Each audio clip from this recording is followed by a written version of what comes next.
Al-jinnu itu asal artinya adalah sembunyi, nyemput. Jauhnya jauh. Jadi arti asalnya itu sembunyi, belet, belit, belot, belut. Sarua apa baliut. Tanya Imam Syafi'i itu berkata, barang siapa yang pernah melihat jin, maka batal sahadat. Tapi bapak teh, maksakeun lah, saya mah rek ngaji. Yeah. Setan al-waswas eleh, Pak. Bapak teh berangkat ngaji ya. Bapak berangkat ngaji berarti bapak lulus dari setan al-waswas. Tapi jangan senang dulu, Pak. Ada setan al-khonnas. Setan al-khonnas ini bapak melakukan amal soleh tapi tidak dapat pahala, Pak. Bapak Jumat ya, Jumat berangkatlah daripada di rumah juga pusing ya, cucu minta jajan terus. Berangkat Jumat, berangkat pengajian tafsir. Tapi di masjid bukannya memperhatikan, mencari tiang. Golen. Mungkin kan khotib itu awalnya terlihat, Pak. Makin lama makin kecil set itu. Khotib itu langit hilang dari pandangan manusia.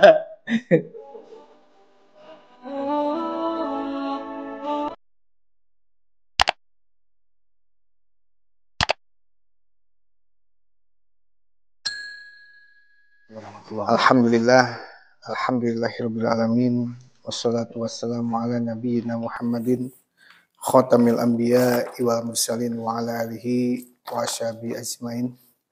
Asyhadu an la ilaha illallah wa asyhadu anna Muhammadan abduhu wa rasuluh alladzi la nabiyya ba'dah. Qala Allah Ta'ala fil Qur'anil Karim, a'udzubillahi minasyaitonir rajim. Ya ayyuhalladzina amanu taqullaha haqqa tuqatih wa la tamutunna illa wa antum muslimun. Shadaqallahul adzim. Alhamdulillah, puji dan syukur kita panjatkan pada Allah Subhanahu wa taala pada malam hari ini, malam Selasa, malam Rebo. Alhamdulillah kita masih diberikan kenikmatan oleh Allah Subhanahu wa taala bisa melangkahkan ke tempat ini, melaksanakan kajian tafsir mufradat yang insya Allah akan disampaikan oleh Pak Ustadz Depi. Mudah-mudahan di malam ini Allah Subhanahu wa taala senantiasa memberikan keberkahan kepada kita semua. Amin ya rabbal alamin. Amin. Shalawat dan salam kita panjatkan pada junjungan kita Kanjeng Nabi Muhammad sallallahu alaihi wasallam, para keluarganya, para sahabatnya, para tabi'in-tabi'itnya, dan sampailah kepada kita semua. Yang mudah-mudahan di yaumil hisab nanti kita mendapatkan syafaatul uzma. Amin ya rabbal alamin. Bapak-bapak yang dirahmati Allah Subhanahu wa taala yang hadir pada kajian ini, insya Allah pada malam hari ini kita akan melanjutkan tafsir mufradatnya pada surat An-Nasy yang insya Allah pada hari kemarin telah disampaikan sampai ayat keempat, dan insya Allah di malam hari ini akan disampaikan di ayat berikutnya. Sebelum kita melaksanakan atau melanjutkan ke kajian berikutnya tentang tafsirnya oleh Pak Ustadz Depi, untuk sementara kita bacakan dulu surat An-Nasy dulu. A'udzu billahi minasy syaithanir rajim. Bismillahirrahmanirrahim.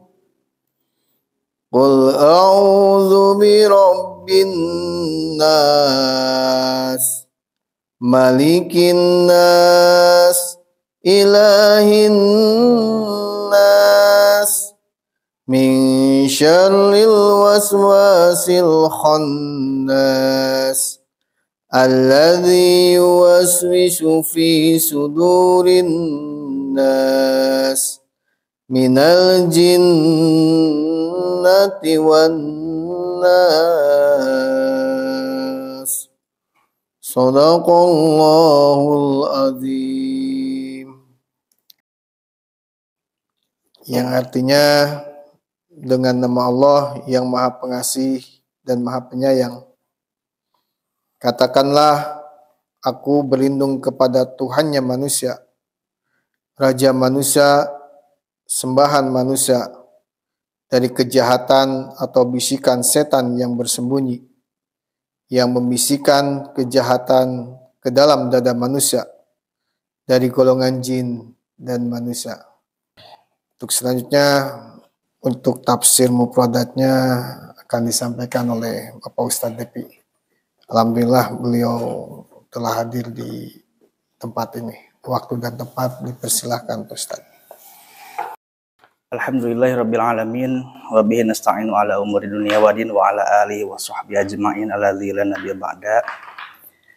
Alhamdulillah pada kesempatan ini pertemuan kedua pembahasan tafsir mufradat juz amma dan al-Fatihah. Kita melanjutkan bahasan yang pekan kemarin tertunda ya. Kemarin itu baru sampai ayat 4 ya. Min syarril waswasil khannas. Ayat kelima itu allazi yuwaswisu fi sudurin nas.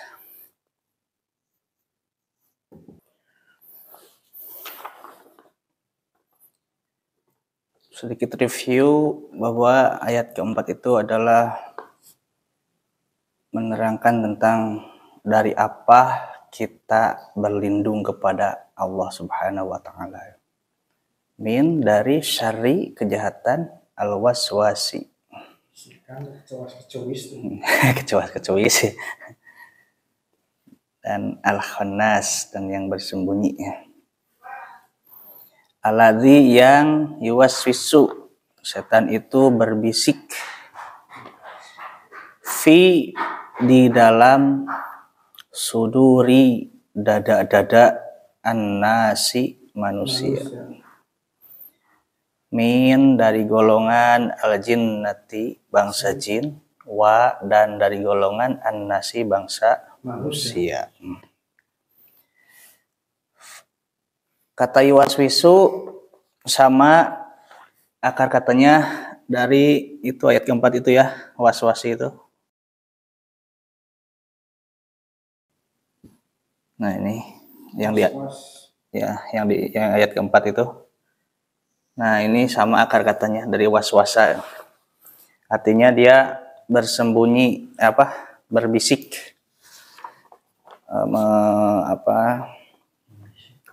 membisikkan. Fi harfu jar biasa anu salapan teh yang 9 itu.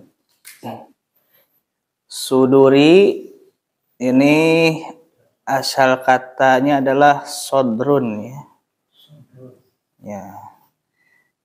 Bentuk jamaknya sudurun. Jadi kalau satu sodrun, kalau dua sodroni ya. Ya. Nah, jamaknya sudurun.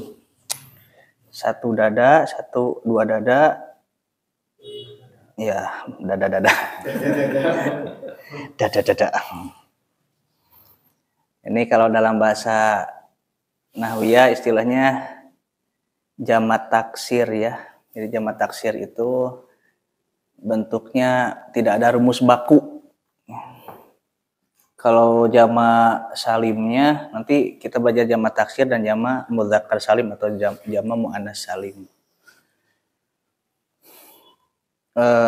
Kalau ini misal jamaknya adalah jamak mudzakkar salim, berarti sodruna harusnya. Jadi ciri jamak mudzakkar salim itu adalah waw nun. Seperti muslimun, muslimani, muslimuna gitu. Itu jamak mudzakkar salim. Muslimina itu jamak. Ya, jamak muslimuna, muslimina. Nah, itu jamak mudzakkar salim, cuma dia bentuknya bentuk nasab atau bentuk majrur. Ini wau biasa diganti sama iya diganti sama wau, wau diganti sama iya. Yang waladolun itu dulu kalau masih lupa ya. Nanti kita belajar lagi ya. Kan jumlah itu ada mufrad 1 tunggal, musanna 2, ada jama'. Nanti jama' dibagi 2, jama' mudzakkar salim, jama' muannats salim, dan satu lagi jama' taksir. Nah, ciri-cirinya perasaan dulu udah ya yang. Jadi ciri jama' salim itu waw nun. Doluna. Nah, bentuk jar dan bentuk mansubnya dolina wala dolina. Nah, sudurun atau suduri ini bentuk jama' taksir dari sodrun. Ya. Asalnya sudurun kan, karena dia tidak ada alif lam maka harus tanwin.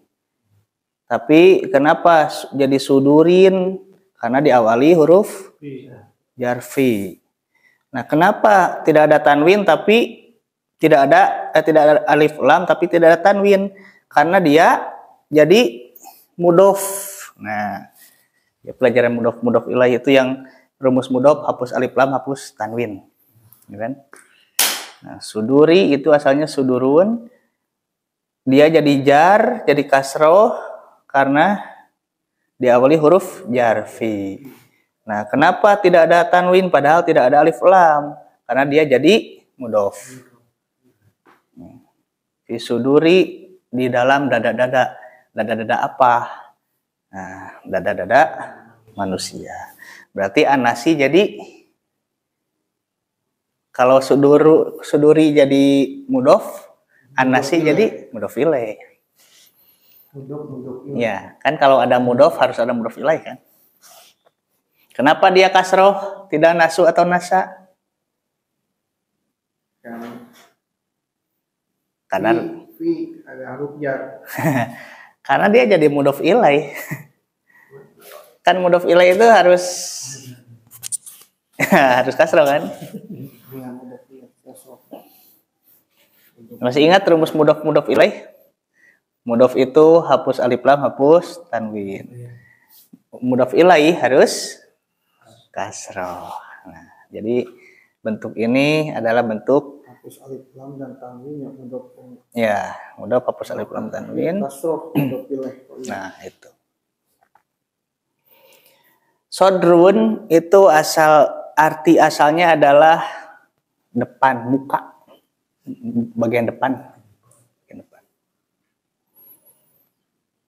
Kenapa dada disebut sodrun? Karena dada di depan. Jadi sodrun itu arti asalnya bukan dada tapi muka, depan gitu.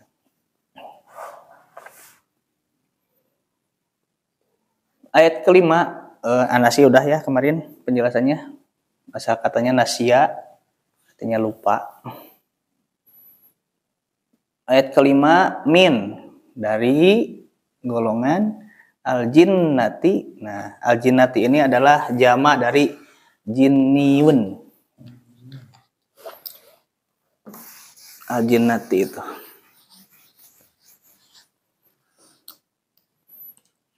Al-jinnati asalnya adalah al-jinniu.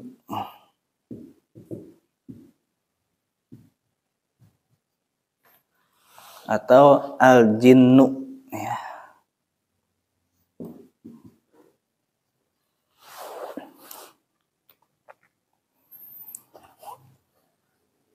Al-jinnu hurufnya itu adalah jim, nun, dan nun. Kenapa dia ditasdid? Karena nunnya dua, jadi dia digabungkan pakai tasdid. Jarab kan itu. Kalau ada kalimat yang huruf yang dua sama, dia digabungkan, digunakan. Dengan catatan harus ditasdid. Al-jinnu itu asal artinya adalah sembunyi, Pak. Nyumput. Jauhnya. Jauh. Jadi arti asalnya itu sembunyi, terhalang. Nanti akan ada apa namanya? Istilah al-jannatu. Al-jannatu huffat bil makarih, berarti kayaknya. Ya. Jannah arti asalnya apa? Ya, artinya Surga. surga. Aman. Surga. Suka dengar kalimat janin? Iya, janin. Janin? Apa janin itu? Kandungan. Bayi. Bayi dalam kandungan ya. Bayi dalam kandungan.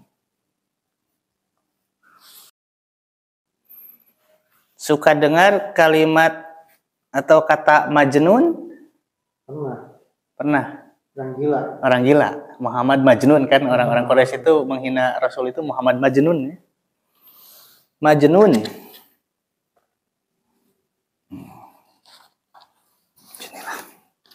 Siti Majnun. Siti Majnun. Ya, mata kasih ngaran itu harus yang benar. Jangan pedahti Arab channel Siti Majnun. Wah, Siti Gelo. Siti Gelo. Gila ya. Iya bener. Aya, Masya Allah. Itu teh so Arab tapi teu apal arti atau arti. Keren bahasanya Majnun. Keren. Laila Majnun, Laila Gelo. Suka dengar pernah dengar ada hadis asyamu junnatun? Pernah dengar siang. Saum itu adalah perisai. Ya. Nanti ada kalimat junnatun. Beda arti padahal kalimatnya sama. Ini apaan nih? Hurufnya tuh sama. Akar katanya sama. Hurufnya sama. Jim, nun, nun. Nun. Ya kan? Nun. Nah, ini jim, nun, nun. Nah, ini nanti disorof. Kenapa jadi majnun? Karena isi maf'ul. Maf'ulun. Beda arti. Asal katanya sama dari jinnun. Arti dasarnya adalah sembunyi atau terhalang. Surga, kenapa disebut jannatun? Karena surga masih goib, terhalang oleh dari pandangan mata. Masih sembunyi surga itu.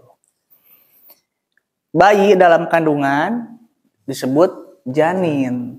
Kenapa? Karena dia terhalang oleh perut ibunya.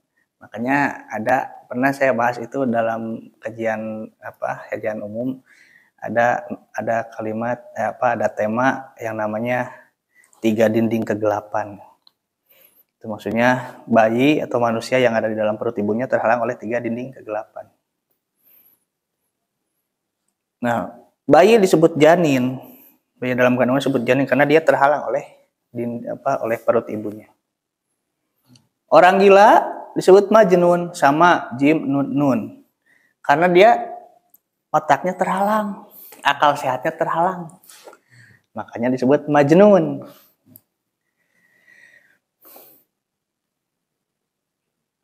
Perisai, tameng disebut junnatun dalam hadis asyamu junnatun. Saum itu adalah perisai. Saum teh tameng. Sama jim nun nun asal hurufnya itu. Kenapa perisai disebut junnatun? Karena dia tempat berlindung, tempat bersembunyi dari serangan tombak, panah dan lain sebagainya. Nah, jadi dalam kosakata bahasa Arab itu uniknya seperti ini. Ketika ada kalimat yang susunan hurufnya sama, artinya itu tidak jauh beda. Punya makna yang sama. Kan di Sunda juga ada seperti guling, golong, gelung, gelang. Beda artinya. Guling, guling. Ya. Golong, gelung, ngelamut. Gelang, gelang. Guling, buleud teh arti teh Pak. Makna teh. Gulung bulet, gogolong bulet, gelang bulet. Ya. Getah sareng getih. Getah mah getihna manusia, getah mah getihna tatangkalan, getih mah getahna jelema. Aya oge soko suku. Siku, Itu. siki, sarua, SK, kan. Soko mah sukuna boboko. Suku mah sokona jelema gitu. Belet, belit, belot, belut. Sarua apa baliut. Gitu. Istilah di Sunda mah itu sawanda, kalimat sawanda. Tanggah, tonggoh. Tanggah luhur, kaluhur, tonggoh ge luhur. Bulu, bala, Bulu bala, bolu. Nah, itu. Ya, jadi jinnun itu arti asalnya adalah sembunyi. Tersembunyi atau dia terhalang. Karena pada hakikatnya jin itu goib seperti jannah. Dia tidak terlihat, dia terhalang oleh dari pandangan mata manusia. Makanya bohong ketika ada orang yang mengaku pernah melihat jin. Karena jangankan kita manusia biasa, Rasul pun tidak semua Rasul diberi izin oleh Allah itu untuk bisa melihat jin. Adapun ada hadis yang pernah menerangkan bahwa Umar pernah menangkap jin ketika mencuri kotak amal kan, waktu mengajarkan surat Yasin, surat ayat kursi itu. Itu bukan bentuk jin yang sebenarnya. Dia jin tapi menjelma jadi manusia itu. Jadi bohong banget, bohong pisan ketika ada orang yang mengaku pernah melihat jin. sebetulnya dia udah berubah bentuk dulu baru bisa melihat. Ya, dia harus. Kata si jin juga, saya bikin menemui manusia itu tidak sembarangan. Karena ada, kalau kita juga ada beberapa lah ya Prosedur dulu. Si jin juga ada prosedur dulu. Betul. Yang nampakin ke kita tuh bukan jin sebetulnya, tapi ngajirin kan berapa? Ya. Karena Orina ya mah si Orina jelema gitu. Ya. Jin goreng. Jin korin. Nanti kan jin itu bisa menjelma menjadi anjing hitam, jadi ular, jadi kalajengking. Nah itu bisa, memang ada keterangannya. Makanya ketika ada anjing hitam, karena makhluk-makhluk yang berwarna hitam ya, punten ya bilih aya nu kirang bodas jadi. Gitu. Waktu sahabat ada hadisnya kan, kalau misalkan ada ular hitam di rumah kan. Ya, bunuh ya. Selama 3 hari atau gimana? Kalau lupa di hadisnya kan, nggak dia kategori jin atau emang hewan benar-benar kan? Ya, betul. Ya, karena memang jin itu bisa hinggap di hewan-hewan yang biasanya warnanya hitam. Anjing hitam, kucing hitam, kalajengking, ular. Jelema hidung. Jelema hidung. Lecehan.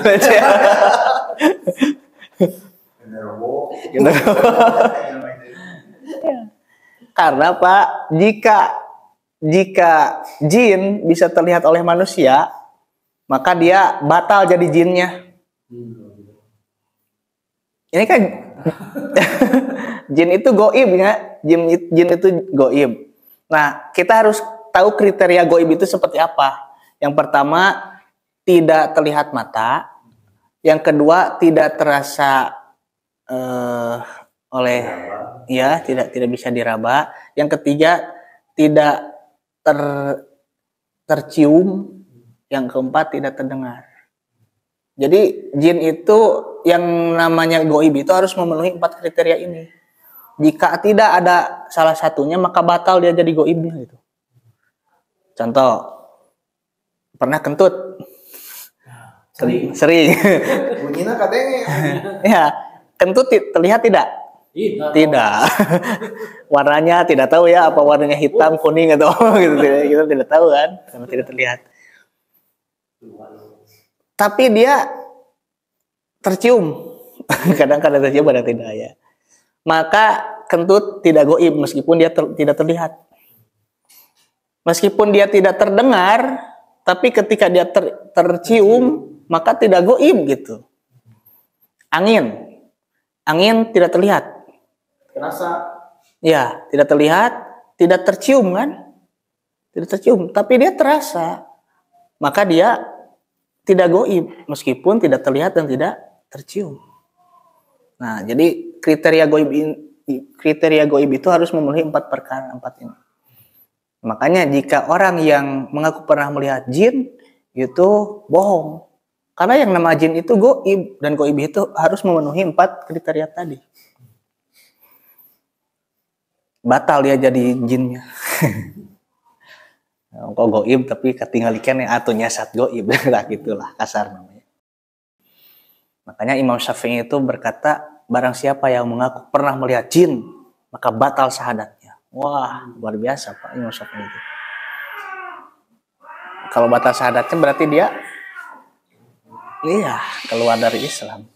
Hati-hati ketika ada orang yang mengaku pernah melihat jin, itu harus kita ingatkan. Bahaya. Ada orang kayak ahli supranatural. Ya. Nah, itu teh Pak 80% bohong, 20% wadul gitu. Barohong Pak. Ngalieur gitu. Ikan orang Pak jangan contohnya kan madanya Rocky dulu.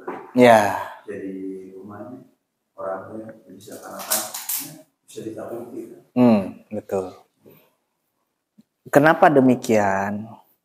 Nah, ini nanti kita bahas di sini, ada hadisnya ya. Kenapa kok orang yang percaya dengan adanya penampakan seperti Nyi Roro Kidul atau apa Kunti Genderuwo kayak gitu pocong ya? Kenapa itu selalu ditampakkan? Ya kan? Atau engkau cenah bohong, jin Ustaz bohong, tapi ayah nu pernah meninggal gitu kan. Tapi ada yang pernah lihat. Nah, ini nanti kita bahas tentang divisi atau program kerja setan. Di sini ada hadisnya. Perhatikan kalimat min. Ayat ke-4 dan ke-6. Ada min sama ya. Min syaril waswasil khannas, itu ayat ke-4, dan ayat ke-6-nya min al jinnati wan nas. Min itu kemarin apa Pak? Huruf jar kan? Yang 9 itu. Yang ayat keempatnya min syari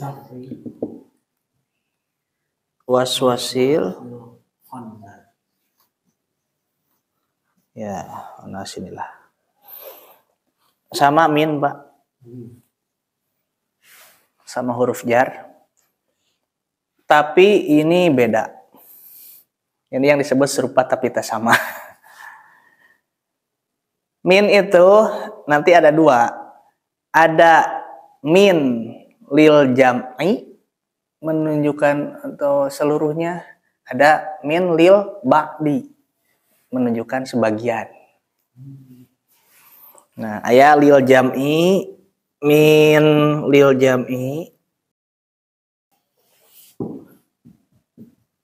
ada lil ba'di.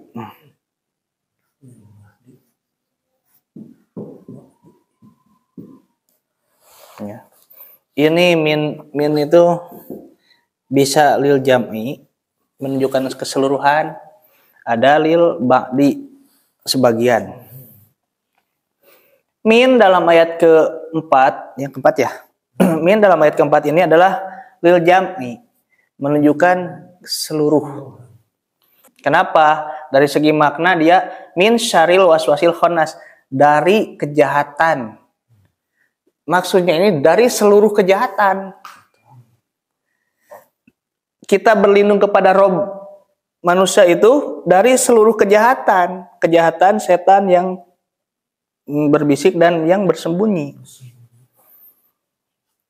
Nah, sementara min dalam ayat ke-6 ini adalah lil ba'di. Sebagian dari sebagian golongan jin dan dari sebagian golongan manusia. Kok beda? Iya, karena tidak semua jin ini bertabiat seperti setan. Jadi tidak semua jin bertabiat baik dan buruk. Tidak semua jin bertabiat baik dan tidak semua jin bertabiat buruk. Seperti halnya juga manusia. Manusia pun tidak semuanya baik, tidak semuanya jahat. Nah, cenah apal jin maka jeung aya nu bager anu jahat. Ya dalilna anu yang kedua Quran surah Al-An'am ya. Al-Jin. Ya, dalam surah Al-Jin di Allah Subhanahu wa taala berfirman, a'udzubillahi minasyaitonir rajim wa anna minas solihuna wa minna duna zalika kunna taraiqa qidada. Dan sesungguhnya kami di antara kami itu wa anna minna ya, dan sesungguhnya di antara kami itu sebagian as-solihuna ya, ada yang soleh. Ini kata jin ya. Jadi kalau Bapak ingin mengetahui dialog jin, ini baca surat Al-Jin. Di surat Al-Jin ini berisikan bagaimana percakapan jin. Jin itu mengakui di antara kami itu ada yang solihun, ada yang soleh, dan di antara kami juga ada yang duna, ada yang jahat. Zalika kunna. Nah, seperti itulah keadaan kami. Taraiqa qidada. Kami mengambil jalan yang berbeda-beda. Itu surat Al-Jin ayat 11. Jadi jelas bahwa jin itu ada yang soleh, ada yang jahat pula. Begitupun juga manusia. Manusia itu sama. Ada manusia itu yang jahat dan ada yang baik, ya. Dan manusia yang buruk, yang suka menghalang-halangi dari syariat, dari jalan Allah itu dikategorikan sebagai setannya dari golongan manusia. Ya, di kita suka ada yang nyebut siapa setan bungkelekan. Nah, memang itu ada. Ini dalilnya ayat 112 Quran surah Al-An'am. Wa kadzalika ja'alna, dan seperti itulah ja'alna, kami menjadikan likulli nabiyin, untuk setiap nabi itu aduwan asyayatin, musuh dari setan-setan. Setannya itu wujudnya seperti apa? Al-insi, dari golongan manusia, wal jinni, dan dari golongan jin. Nah, jadi ada setan yang dari golongan manusia dan ada juga setan yang dari golongan jin. Ya, maksudnya itu Golongan manusia mah bungkelekan. ya, manusia mah bungkelekan seperti Abu Lahab kalau dulu kan, Abu Jahal. Nah, sekarang ada Abu juga sama Abu Jendes. Bangsa setan, bangsa manusia itu kayak seperti itu kelakuannya, nggak jauh beda ya. Maka dari keterangan kemarin dan yang barusan itu kita kategorikan bahwa ternyata ada dua program kerja setan. Program kerja setan itu dibagi dua divisi. Yang pertama ada setan al-waswas, yang pekerjaan itu membisik-bisiki. Dan yang kedua divisi kerjanya itu al-khannas. Al-khannas itu bersembunyi ya. Jadi kalau di manusia itu ada divisi, misal ada TNI, angkatan laut, angkatan darat, angkatan laut, angkatan udara gitu kan. Setan pun sama. Ada divisinya al-waswas dan al-khannas. Bedanya al-waswas dan al-khannas itu, Pak, jika al-waswas itu pekerjaannya dia menggoda supaya manusia batal melakukan amal soleh.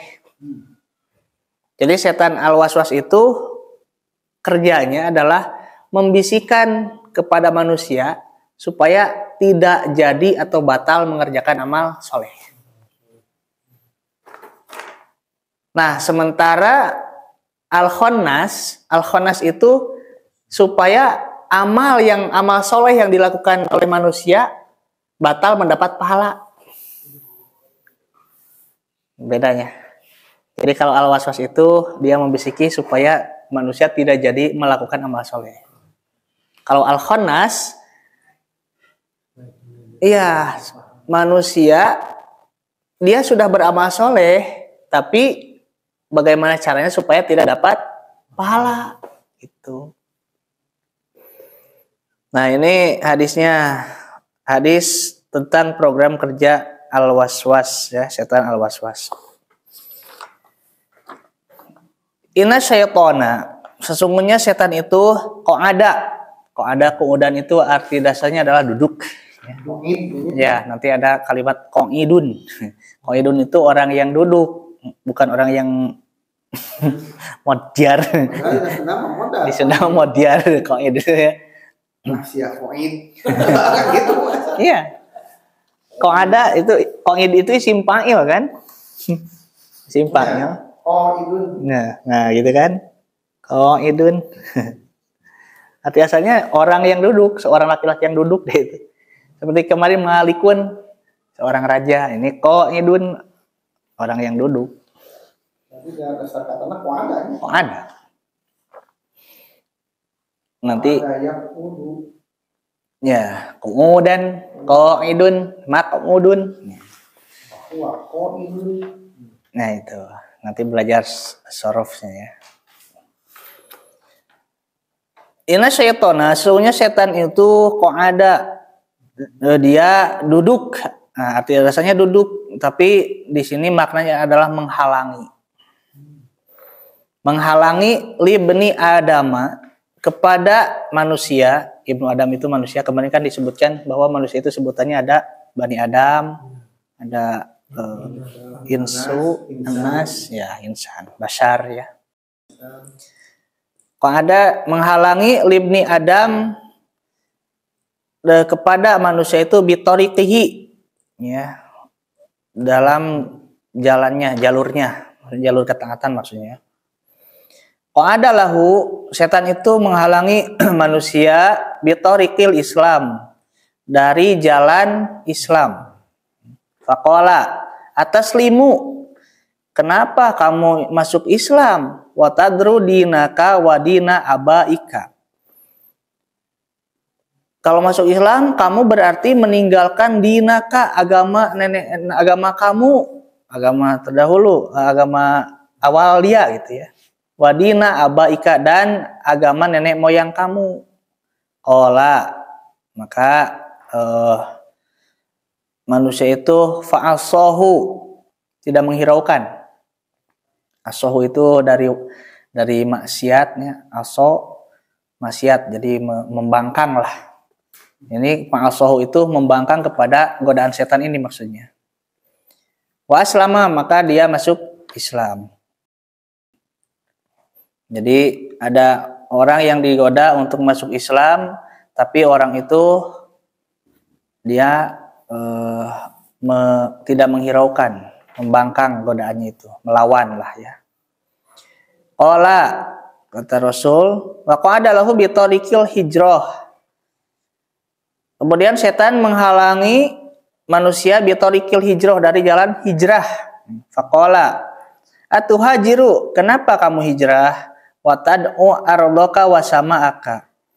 Kalau kamu hijrah, kata setan itu, menggodanya itu ya, kamu akan meninggalkan ardoka, bumi bumimu, wasamaaka dan langitmu. Jadi maksudnya adalah meninggalkan tempat tinggal, meninggalkan lingkungan. Fa'asahu, maka orang itu tidak menghiraukannya, wahajiru, maka dia berhijrah. Summa, kemudian qadalahu bitariqil jihad. Setan ketika dia gagal menghalangi dari jalan hijrah, dia tidak berhenti di sana. Dia menghalangi lagi kepada manusia itu di jalan jihad. Wa huwa jihadun nafsi wal mali. Ya.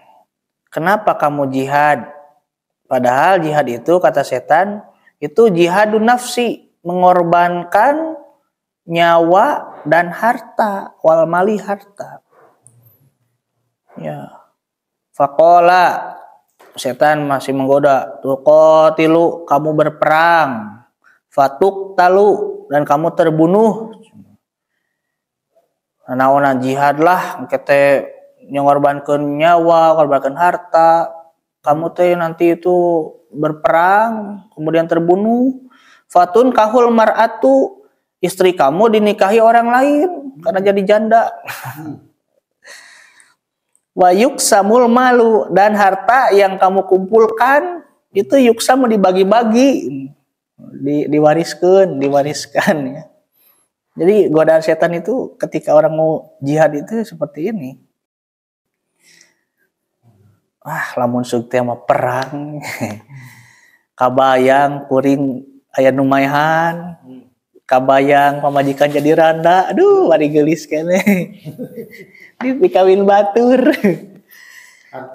Harta meliksa dibagi-bagi. Nah, jadi godaan setan al-waswas itu luar biasa. Maka manusia itu falsahu, tidak menghiraukannya. Pajah hidup, maka dia berjihad. Qala Rasulullah sallallahu alaihi wasallam, maka setelah memberikan gambaran tentang godaan setan tersebut, Rasulullah bersabda, "Faman fa'ala dzalika," maka barang siapa yang tidak menghiraukan godaan setan, minhum, dari godaan setan itu, famata, kemudian dia mati. Jadi barang siapa yang tidak tergoda oleh setan al-waswas ini, pa'asahu, membangkang godaan setan tersebut ya, maksudnya. Famata, kemudian dia mati. Karena haqqan 'alallahi an yadkhulahul jannah. Maka hak atas Allah untuk memasukkannya ke surga. Jadi orang yang lolos, yang tidak menghiraukan godaan setan al-waswas ini, Allah menjamin untuk dia masuk surga. Au qutila, atau dia terbunuh ketika jihad, dia terbunuh karena haqqan 'alallahi an yudkhalahul jannah.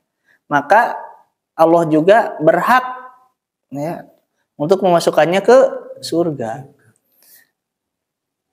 Wa in ghariqa kana haqqan 'alallahi an yudkhalahul jannah. Atau dia tenggelam ketika hijrah, maka dia pun berhak untuk masuk surga. Au waqasathu dabbatun, atau dikerkeb, dimakan oleh dabbah, binatang buas, maka kana haqqan 'alallahi an yudkhalahul jannah. Allah berhak untuk memasukkannya ke surga. Riwayat Ibnu Hibban.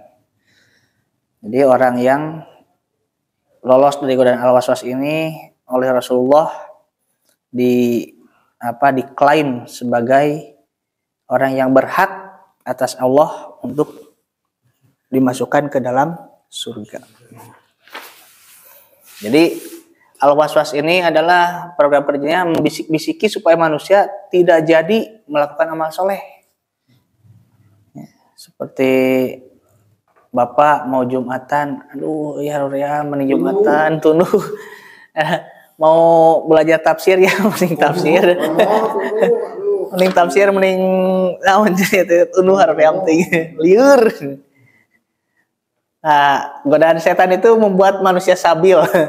Itu naon kerjakan atau tidak, laksanakan atau tidak amal baik itu, amal soleh itu. Loloslah Bapak dari godaan setan al-waswas. Misal Bapak melakukan seperti orang ini, hijrah, masuk Islam. Tapi ketika Bapak lolos, Bapak dari rumah sambil Jumatan jangan, atau ngaji jangan gitu kan. Jangan itu. Jangan itu. Jangan itu tuh. Ngaji jangan. Enggak ngaji, jangan ngaji. Itu Bapak tidak lolos dari setan al-waswas ya. Tapi Bapak teh maksakeun lah saya mah rek ngaji ya. Setan teh eleh, Pak. Setan al-waswas eleh, Pak. Bapak teh berangkat ngaji ya. Bapak berangkat ngaji berarti Bapak lolos dari setan al-waswas. Tapi jangan senang dulu, Pak. Kayak deui setan aja. Ada setan al-khonnas.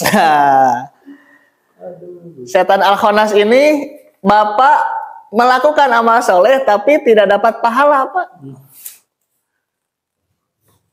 Bapak Jumat ya, Jumat berangkatlah daripada di rumah juga pusing ya, cucu minta jajan terus. Berangkat Jumat, berangkat pengajian tafsir. Tapi di masjid bukannya memperhatikan, mencari tiang. Goler. Sampaikan kan khotib itu awalnya terlihat, Pak. Makin lama makin kecil itu khotib itu lengit hilang dari pandangan manusia.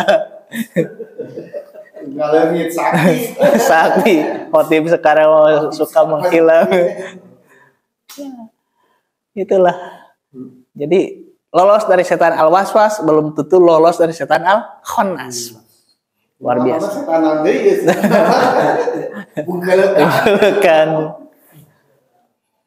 Ini hadis yang kedua ketika Rasulullah itikaf di masjid, kemudian ada istrinya yang mengantarkan makanan. Karena terlalu malam maka Rasulullah pun mengantarkan ke rumah. Nah, ketika dalam perjalanan ke rumah, maka di tengah perjalanan Rasul dan istrinya bertemu dengan dua sahabat. Ya. Nah, ketika dia bentrok dengan Rasul, kedua sahabat ini, sahabat itu langsung nyalingker teh. Nyumput muridnya. Ya. Jadi dia jalan pintas. Ya, harusnya berpapasan. Karena melihat Rasul bersama istri, maka dua sahabat ini langsung mengambil jalan lain. Jalan pintas dan tikus. Ya. Dipanggil oleh Rasulullah. Kalian ke sini, ini istriku, kata Rasul itu. Ini istriku.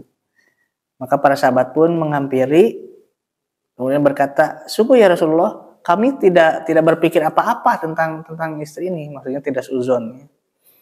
Maka kata Rasul, inna syaitana yajri minal insani majrodam.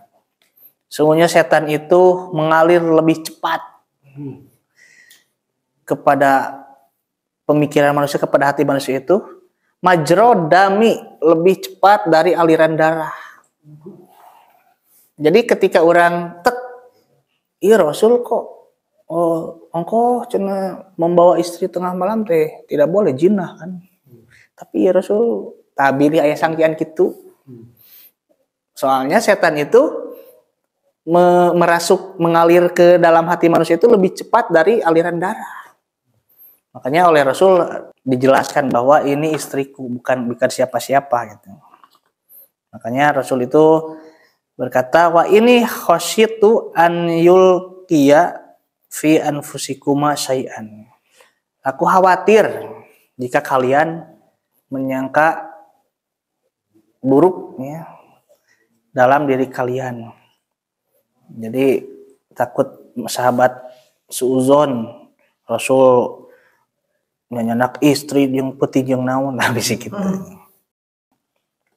Jadi setan itu pola kerjanya itu lebih cepat daripada aliran darah. Berantai setan kejar berarti. Ya. Nyambung menyambung. Sambung menyambung, betul. Nah, kenapa tadi pertanyaan Pak Ayi, kenapa ada orang yang bisa kebetulan ada Nyi Roro Kidul melihat pocong atau lain sebagainya?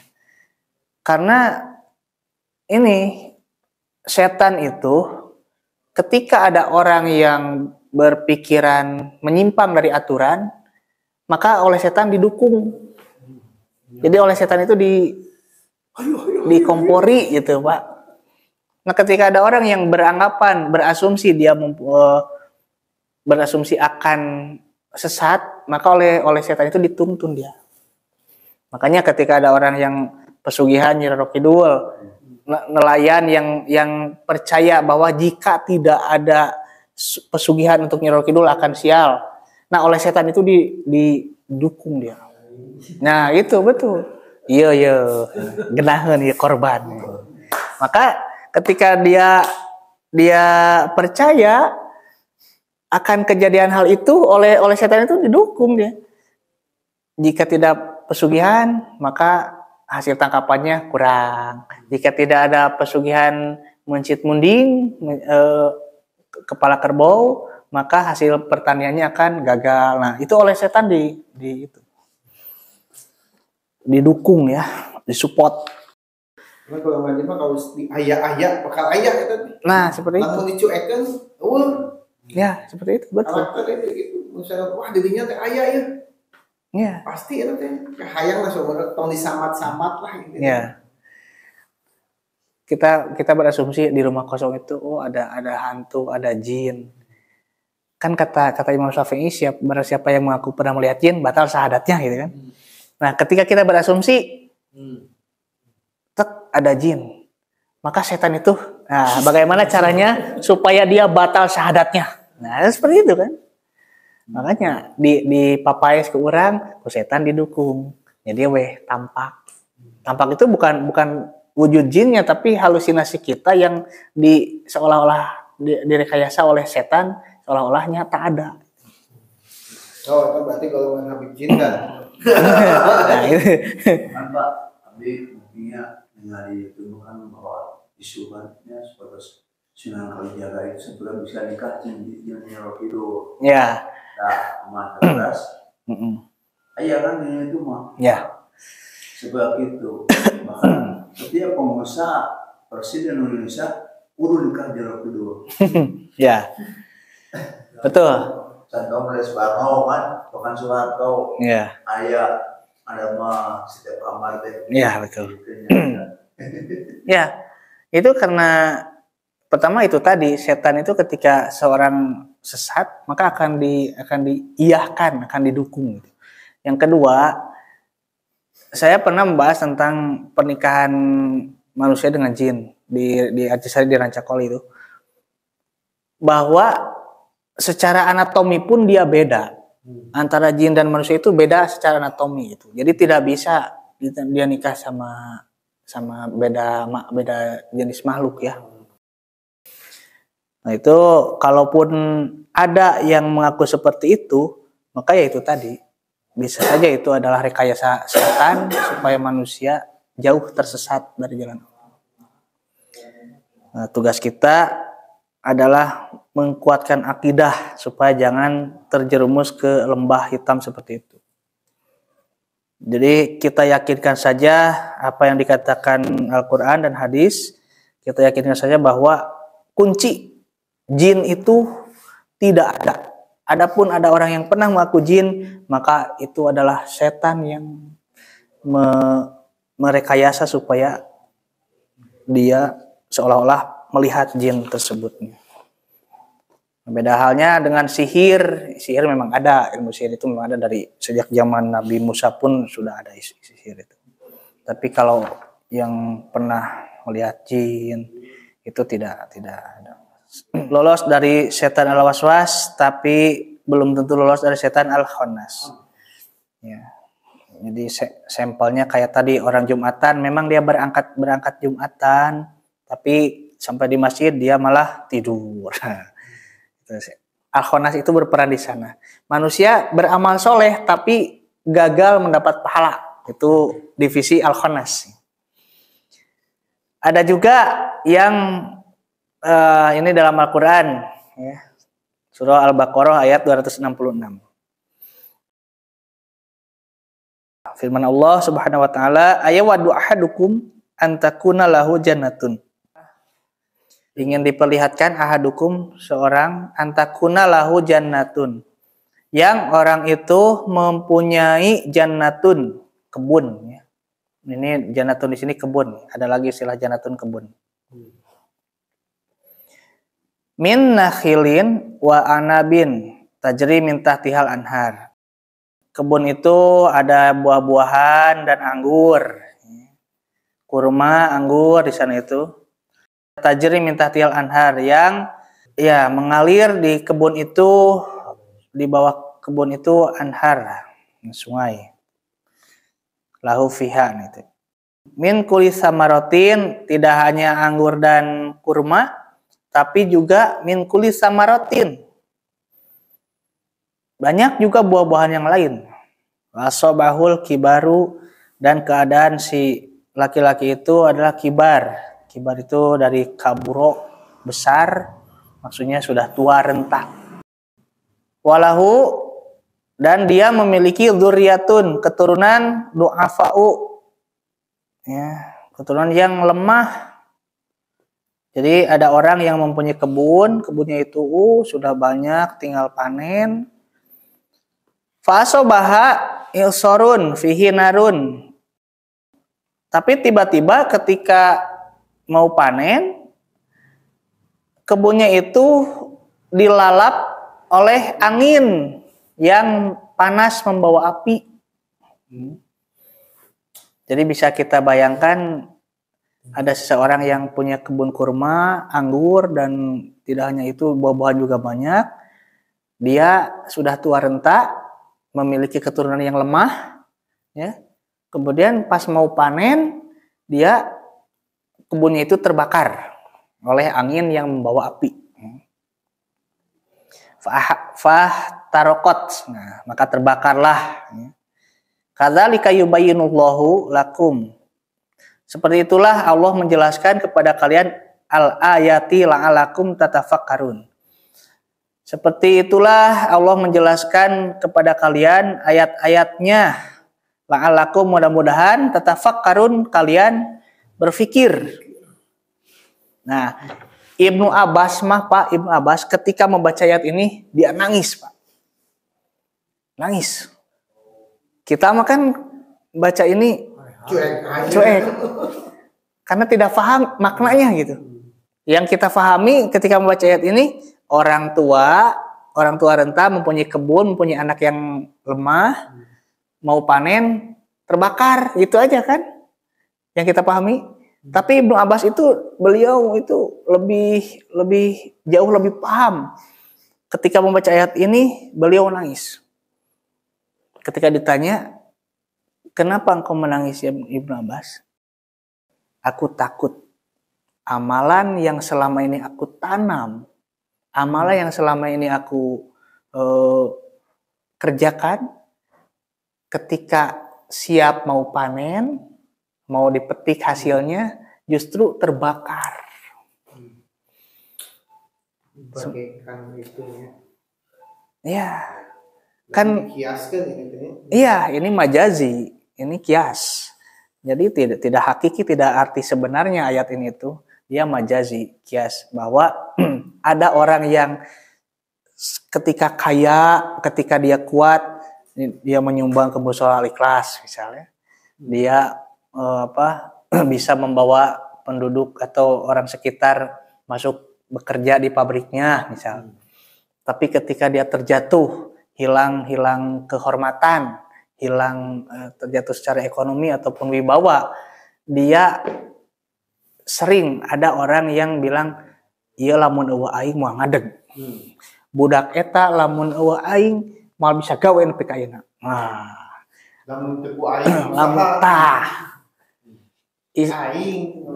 Nah itu. Jadi dia beramal soleh sudah, dia beramal baik sudah, Tapi ketika siap panen, ternyata dia tidak lolos dari setan al-khannas. Orang yang beramal soleh belum tentu dia mendapat pahala. Kenapa? Pertama, dia bisa saja amal solehnya itu riya, ingin dilihat orang. Yang kedua, bisa saja sum'ah, ingin didengar orang. Atau dia bisa saja ingin dipuji orang. Nah, lolos dari al-waswas tadi, lolos. Tapi tidak lolos dari setan al-khannas. Nah, ini bahayanya dua setan, divisi kerja setan ini di sini. Terakhir ya, untuk pengumpulan teh. Ya, untuk mengalahkan godaan setan ya. Tadi kan Pak, setan itu goib ya, tidak terlihat. Sementara dalam banyak ayat diberitahukan bahwa inna syaitona lakum aduwwun mubin, bahwa setan itu untuk kalian adalah musuh yang nyata. Jadi setan itu benar-benar musuh yang harus kita lawan. Sementara ini posisinya Pak, tidak seimbang dia. Tidak seimbang itu, setan bisa melihat ke kita, sementara kita tidak bisa melihat setan, ya kan? Ini unfair gitu, tidak adil gitu. Seperti beginilah Pak, Persib Bandung melawan BBAFC misal. Persib Bandung melawan BBAFC.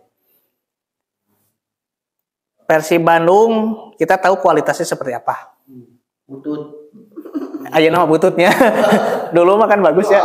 Zaman Robi Darwis mah bagus. Tadi GLD-nya. Nah, kita tahu kualitas maksud saya perbandingan kualitas Persib Bandung dengan BBFC itu seperti apa? Gejlog tidak seimbang lah. Ya, timpang ya. Kalau misal Persib Bandung ini nilainya kualitasnya 9, BBFC mungkin 4 atau 5, 2. Tapi Persib Bandung ketika main ditutup mata semuanya. Kira-kira menang mana, Pak? Menang BBAFC. Menang BBAFC walaupun nilai secara kualitas dia 2 gitu kan. Karena Persib ditutup semua matanya, dia tidak bisa melihat gitu. Atau Pak Mus melawan tinju melawan Manny Pacquiao misalnya, melawan Mike Tyson. Tapi Mike Tyson ditutup matanya. Kira-kira menang mana nih? Menang wasit. Walaupun Pak Mus kualitasnya kita tahu lah seperti apa dibanding Mike Tyson yang profesional, sudah pasti menang Pak Mus karena ditutup matanya. Karena Mike Tyson tidak bisa melihat gitu. Nah, kita pun sama, manusia dan setan itu seperti itu. Setan itu kalau secara kualitas dia 2, sementara kita 8 atau 9 gitu kan. Tapi yang jadi masalah, kita seperti Persib yang ditutup matanya, seperti Mike Tyson yang ditutup matanya. Karena kita tidak bisa melihat serangan setan itu dari mana saja, tidak bisa melihat. Dari segi apa saja setan itu menyerang kita. Ya. Nah, maka untuk mengalahkan setan, kita harus pertama harus berlindung kepada pemilik setan. Kan? Bapak kalau dikejar anjing, anjingnya anjing Pak Luk misal, kira-kira mengadunya itu ke Pak RW atau ke siapa? Pak Luk. Ke Pak Luk, ke pemiliknya. Punten Pak, ini anjing Bapak. Anjing Bapak pang nyangcangkeun lu sieun abdi mah.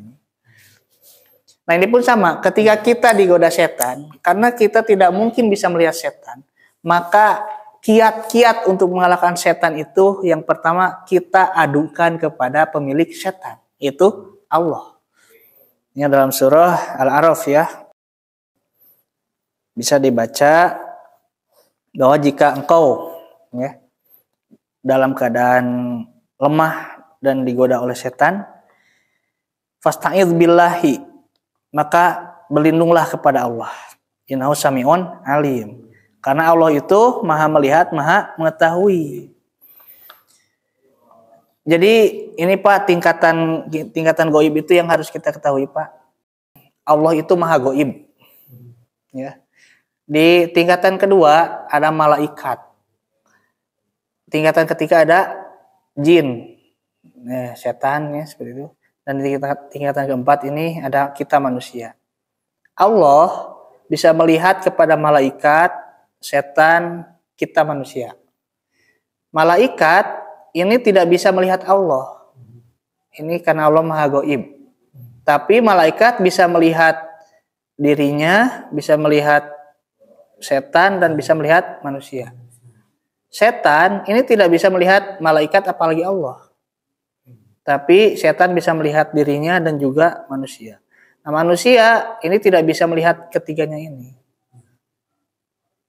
Ini hanya bisa melihat sesama jenisnya, ya. Maksudnya sama manusia. Nah, makanya ketika ada setan yang menggoda, ini tidak ada cara lain untuk kita mengalahkannya adalah mengadukan kepada pemilik setan. Kenapa? Karena Allah itu Sami'un Alim. Allah maha mendengar. Makanya tidak ada cara lain untuk kita mengalahkan godaan setan itu adalah berlindung kepada Allah Subhanahu wa taala. Nah, itulah tafsir dari surat An-Nas ya. Mudah-mudahan jadi sedikit ilmu yang bisa kita petik. Dan untuk selanjutnya insya Allah kita akan menuju ke surah Al-Falaq ya. Al-Falaq. Nah, sedikit mungkin tambahan. Ini kita perhatikan Pak dari ayat 1 dan 3. Qul a'udzu birabbin nas malikin nas ilahin nas. Ini ada kalimat Robbin nas, ada Malikin nas, ada Ilahin nas. Robbi itu yang mengurus ya, yang mengurus manusia. Siapa maksudnya? Allah. Malikin nas, raja manusia. Siapa maksudnya? Allah juga. Ilahin nas, Allah juga. Sembahan manusia itu Allah juga kan. Sebetulnya bisa cukup sampai qul a'udzu birabbin nas. Karena maksudnya Allah juga gitu maksudnya. Malikin nas Allah, ilahin nas juga Allah. Tapi ini diulang-ulang sampai 3 kali ya. Beda dengan surah Al-Falaq. Al-Falaq kan qul a'udzu birabbil falaq. Bahwa berlindung itu birabbil falaq kepada yang mengurus waktu subuh.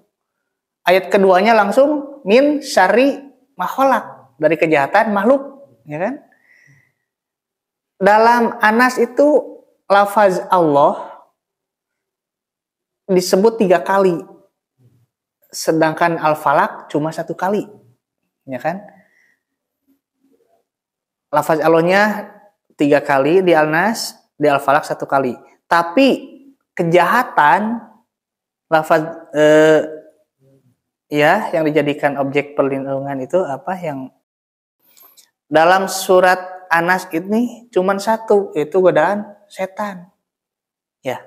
Sementara dalam Al-Falaq itu dari makhluk, dari tukang sihir kan, dari apalagi malam, dari orang yang hasud kan, sampai 4 kali ya. Nah, kenapa ini kok Allahnya disebut 3 kali sampai 3 kali gitu Pak? Sementara kejahatannya cuma 1 kali, cuma 1 jenis gitu, dari godaan setan saja. Nah, ini dalam bahasa balagoh istilahnya adalah itnab li ta'zim ya.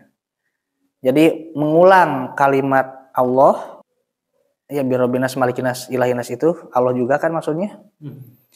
Mengulang kalimat Allah untuk berlindung kepada godaan setan itu li ta'zim, mengagungkan.